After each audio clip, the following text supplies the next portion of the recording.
ஓம் சக்தி. ஓம் சக்தி. ஓம் சக்தி. இயற்கை இயங்குவதால் தான் உங்களுக்கு உணவு கிடைக்கிறது.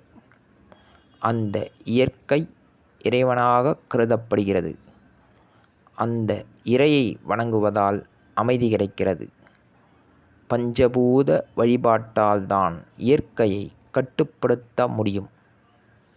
இது அன்னையின் அருள்வாக்கு. ஓம் சக்தி பராசக்தி. ஓம் சக்தி. சக்திகளே, உங்களுடைய கருத்துக்கள் மற்றும் அனுபவங்களை கீழ்காணும் மின்னஞ்சல் முகவரிக்கு வீடியோ வடிவிலோ ஆடியோ வடிவிலோ எங்களுக்கு அனுப்பவும். மற்றும் மறுவூர் மகிமை யூடியூப் சேனலை சப்ஸ்கிரைப் செய்யவும். ஓம் சக்தி.